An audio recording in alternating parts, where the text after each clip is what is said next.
সবার কাছে আমি হাত জোর করে বলতেছি, আমার বাবার যত ভিডিও আছে অথবা যে যত ছবি আছে ওইগুলো সব ডিলিট করে দেবেন। আমি সুইটি রবি চিঙ্কুর মেয়ে বলছি।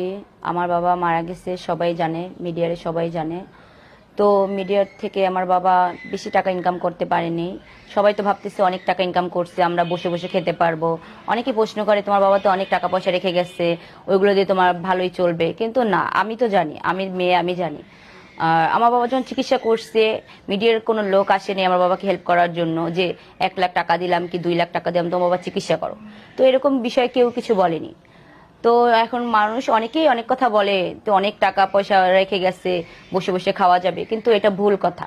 কারণ আমি জানি, আমার ফ্যামিলি জানে, সবাই জানে, কিন্তু মানুষের যে মন্তব্যগুলো করে এগুলো ঠিক না।